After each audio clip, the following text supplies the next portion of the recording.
केंद्रातलं आणि राज्यातल्या भाजपच्या सरकारच्या पायाखालचीच वाळू नाही तर जमीन खचकलेली आहे। जनतेचा रोज राग भारतीय जनता पार्टीच्या सत्तेच्या विरोधात आपल्याला पाहायला मिळतंय। महागाई असेल, बेरोजगारी असेल, शेतकऱ्यांचे प्रश्न असेल, गरिबांचे प्रश्न असेल, या सगळे प्रश्न सोडवण्यामध्ये अयशस्वी झालेलं भाजप या पद्धतीचं वातावरण निर्माण करण्यामध्ये सातत्यानं तो प्रयत्न करतात आहेत। आपण पाहिलं असेल की महाराष्ट्रामध्ये या पद्धतीच्या जातीय आणि धार्मिक दंगली घडवून त्या पद्धतीचं एक वातावरण बिघडवण्याचं काम झालं। भाजपच्या विरोधात, भाजपच्या सत्तेच्या विरोधात जो कोणी बोलेल त्याला अशा धमक्या येतील, हे स्वाभाविकच आहे। म्हणजे आपण पाहिलं असेल की स्वप्न ही त्रासदायक गुडघेदुखी आपले स्वप्न साकार करण्यासाठी नम्मा होमिओपॅथी आरोग्य संजीवनी। आम्ही मागच्या काळात ज्या लोकांना या लोकांनी मारलं त्यांचं नाव घेऊन सांगतात की आम्ही तुमचं हे करून टाकू। हे सांगायचं तात्पर्य असं की या पद्धतीच्या गिधाड धमक्या महाराष्ट्रामध्ये देऊन आणि देशातलं आणि राज्यातलं सरकार हे दोन्ही बीजेपीचे आहेत, त्यांच्याजवळ सगळ्या यंत्रणा आहेत। महाराष्ट्रासारख्या राज्यामध्ये छत्रपती शिवाजी महाराजांच्या, शाहू फुले आंबेडकरांच्या महाराष्ट्रामध्ये या पद्धतीचे धमक्या विरोधकांना याव्यात, हे खऱ्या अर्थानं लाजिरवाणी बाब आहे। आणि म्हणून सुप्रीम कोर्टाने जे यांना सांगतात की हे नपुसक सरकार महाराष्ट्रामध्ये आहे, तर ही गोष्ट आता खरी ठरायला लागलेली आहे। आणि म्हणून या सरकारने तातडीनं या सगळ्या व्यवस्थेला व्यवस्थित करणं, नुसतं व्यवस्था, कारण की ह्या व्यवस्था आहेत, या व्यवस्था निर्माण झालेल्या आहेत, हे पिलावळं कोणाची आहे ही तपासली पाहिजे आणि त्यांना मुळासकट निपटवलं पाहिजे, ही भूमिका काँग्रेस पक्षाची आहे। निलेश राणेंनी ज्या पद्धतीनं काल ट्विट केलं होतं, अशा पद्धतीनं विरोधी पक्षांच्या नेत्यांसंदर्भात एखाद्या माजी खासदारानं असं ट्विट करणं, याबद्दल तुमची प्रतिक्रिया काय? मला त्याच्यावर प्रतिक्रिया द्यायची नाही, त्याच्यावर प्रतिक्रिया देण्याचं काही कारणच नाही। ना वो हिंदी में जानना चाहेंगे, शरद पवार जी और संजय राउत को जान से मारने की धमकी हुई है, क्या कहें? शाहू फुले आंबेडकर विचारधारा के महाराष्ट्र में, छत्रपति शिवाजी के महाराष्ट्र में इस तरह की बातें होना, यही महाराष्ट्र के लिए यह लज्जास्पद बात है। माननीय सुप्रीम कोर्ट ने भी राज्य की सरकार को नपुसक सरकार कहा है। बीजेपी का, फिर केंद्र की सरकार हो या महाराष्ट्र की सरकार हो, ये दोनों सरकार महंगाई, बेरोजगारी, किसान के इश्यू और गरीबी रोकने में अयशस्वी हुई। और ये सरकार के बारे में जनता में बहुत गुस्सा है। और इस तरह का क्लाइमेट बनाकर, जिस तरह से धार्मिक जातीय तनाव कर और अब अपोजिशन को टारगेट करने का जिस तरह से माहौल ये लोग बना रहे हैं, केंद्र की सरकार है, राज्य की सरकार है, होम मिनिस्टर के पास सब यंत्रणा होती है, ये कहां से ये लोग हैं, कौन लोग हैं जो बार बार इस तरह अपोजिशन को टारगेट बनाने का काम कर रही है। तो ऐसी जो व्यवस्था है, वह व्यवस्था को जड़ से निकालने की भूमिका राज्य और केंद्र सरकार ने करना चाहिए। और नहीं तो माननीय सुप्रीम कोर्ट ने इनको नपुसक कहा है, तो एक बार इन लोगों ने एक्सेप्ट कर लेना चाहिए और सत्ता से बाहर चला जाना चाहिए। 2 दिन में हम लोग सीधा कर देंगे कि ये ऐसी व्यवस्था जो है, जो राज्य के माहौल को खराब बार बार करना चाहती है, ऐसे व्यवस्था को 2 दिन में भी हम ठीक कर सकते हैं। लेकिन इनको सत्ता चलाना नहीं आता हो तो इन लोगों ने जाहीर कर देना चाहिए। अमित शाह येतात उद्या, जेपी नड्डा पण अकोल्याला येणार आहे। बीजेपी पूर्णपणे ऍक्शन मोडवर आलेला आहे, आता 11-12 महिने निवडणुकीला राहिला आहे। तुम्ही कसे बघताय बीजेपीच्या प्रचारात? देखो, भाजप सत्ता पिपासू पक्ष झालेला आहे, एन केन सत्ता पाहिजे। गृहमंत्री देशाचे ना मणिपूरला अजूनही आग थांबवू शकले नाही, अजूनही मणिपूर पेटत आहे। देशाच्या सीमा सुरक्षित नाही, तेही गृहमंत्र्याकडे विभाग आहे, डिफेन्स मिनिस्टरकडे वेगळा भाग आहे आणि गृहमंत्र्याकडे सुद्धा सीमेचा भाग आहे। ज्या पद्धतीनं पानसरे असतील,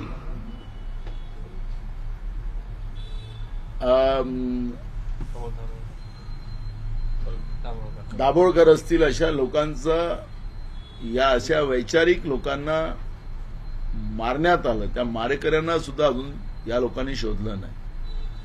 हेच सांगायचं की 2014 मध्ये आम्हाला सत्तेत आणा, आम्ही दाऊदला गळ्याला पट्टा लावून त्याला कुत्र्यासारखं देशात वापस आणू. अजूनपर्यंत दाऊदला आणू शकले नाहीत. पण निवडणुका आल्या की बीजेपीचे नेते आणि त्यांची खालची पिलावळ हे प्रचारामध्ये मस्त असतात. कुठल्याही परिस्थितीत प्रलोभन, खोटे काही गोष्टी, एखादा चुकीचा माहोल करायचा, धार्मिक वादविवाद करायचा, जातीय विवाद करायचे आणि तिथून पुन्हा सत्तेचं समीकरण मतविभाजनाने कसं मिळते याच्यावरचं राजकारण जाणीवपूर्वक बीजेपी करते आहे. महाराष्ट्र हे बीजेपीच्या हातून चाललेलं आहे हे आता बीजेपीच्या केंद्रीय नेतृत्वाला कळलेलं आहे. आणि म्हणून त्यांचे राष्ट्रीय अध्यक्ष असतील ते हिमाचल आपलं सांभाळू शकले नाहीत. अमित शहा असतील ते प्रचाराला महाराष्ट्रामध्ये लोकसभेच्या निवडणुकीच्या पूर्वतयारीसाठी येत असतील. ते प्रचारासाठी येतात, पण सत्तेमध्ये राहून या सगळ्या व्यवस्थेला ज्या 2014 मध्ये जे आश्वासन दिलेत, महागाई कमी करू, बेरोजगारी आम्ही संपवून ज्या बेरोजगारांना हाताला काम देऊ, गरिबी कमी करू, शेतकऱ्यांना 1.5 शेतीच्या मालाला भाव देऊ, स्वामीनाथन समितीची शिफारस लागू करू, त्या सगळ्या विषयाला बगल देण्याचं काम सातत्यानं केलं जातं. त्या विषयावर चर्चा केली पाहिजे. अमित शहा समजा येत असतील तर त्यांनी महागाईबद्दल चर्चा केली पाहिजे, की त्यांनी सांगितलं पाहिजे की आम्ही महागाई कमी करतोय या दिवसापासून. तर रोज महागाई वाढत चाललेली आहे. सर्वसामान्य लोकांचं जगणं मुश्किल आहे. सत्तेमध्ये बसून फक्त स्वतःचं आणि स्वतःच्या पिलावळला मोठं करण्याचं काम बीजेपी करते आहे हेच आता जनतेला कळलेलं आहे. ते येऊन महाराष्ट्रामध्ये त्याचा काही फरक पडणार नाही. महाराष्ट्रामधून बीजेपीला सत्तेतून बाहेर जावं लागेल.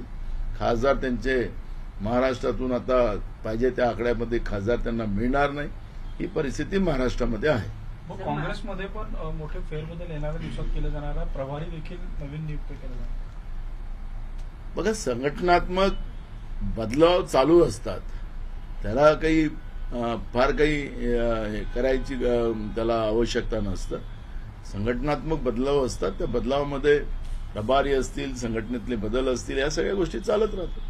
प्रदेशाध्यक्ष बदलावणार आहे. महाराष्ट्रासह अनेक राज्यांचे नाव येत आहे अशी चर्चा आहे. मी तुम्हाला सांगितलं की संघटनात्मक बदल हायकमांड वेळेप्रमाणे करत राहतात. ही एक प्रोसेस आहे. प्रियंका गांधींना सुद्धा मोठी संधी दिली जाणार आहे अशी चर्चा आहे. बिलकुल मिळालीच पाहिजे, कारण की प्रियंकाजी आमच्या स्टार प्रचारक आहेत. त्यांना बिल्कुल त्यांना संधी मिळालीच पाहिजे. सर, मणिपुर की सीमा में अभी भी विवाद चालू है और उसी के साथ देश के गृह मंत्री अकोला में आने वाले हैं और महाराष्ट्र का दौरा करने वाले थे. इस पर आप क्या कहना चाहेंगे? हमने जब भी कहा कि देश के गृह मंत्री को देश की सीमा हो या राज्य अंतर्गत जो भी, जैसे मणिपुर का उल्लेख आपने कहा, मणिपुर अभी भी जल रहा है, छोटा सा स्टेट. उनके 10 बीजेपी के एमएलए ने अमित शाह जी को खत लिखा, देश के गृह मंत्री को खत लिखा कि आप हमारा स्टेट ये देश से बाहर कर दो, हमें नहीं रहना हिंदुस्तान में. बीजेपी के एमएलए ने लिख के खत भेजा है. क्या 2 इंजन की सरकार, क्या दूसरा भी इंजन फेल हो गया? देश को तोड़ने के लिए 2 इंजन चाहिए इनको. काय के लिए चाहिए? देश को तबाह कर रहे हैं लोग. और ऐसे समय में देश चुनाव प्रचार में घूमने से ज्यादा लोगों ने तुम्हें देश संभालने को दिया है, तो देश को बर्बाद करने के लिए नहीं.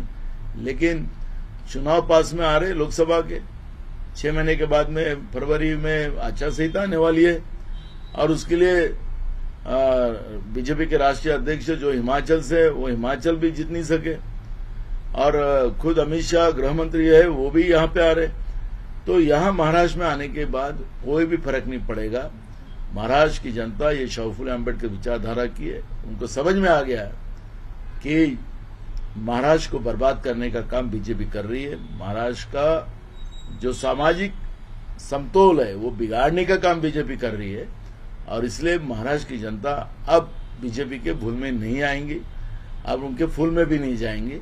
महाराष्ट्र की जनता कांग्रेस के पंजा के नेतृत्व में महाविकास आघाडी के साथ खड़ी रहेगी। भाऊ 16 आमदार अपात्रतेच्या बाबतीत सभापतींनी केंद्रीय निवडणूक आयोगाला शिवसेनेची घटना मागवलेली आहे, तुम्हाला वाटते या सगळ्या प्रक्रियेची गरज आहे? बघा, शेड्यूल 10 एकदम क्लिअर आहे आणि त्याच्यात माननीय सुप्रीम कोर्टाने जो आदेश दिलेला आहे त्या आदेशामध्ये व्हीपला महत्व दिलेलं आहे आणि व्हीप जो आहे ते उद्धव ठाकरेचे जे सुनील प्रभू आहेत त्यांनाच त्यांनी मान्यता दिलेली आहे। ते शेड्यूल 10 ची कारवाई आणि त्या शेड्यूल 10 प्रमाणे ही कारवाई व्हावी।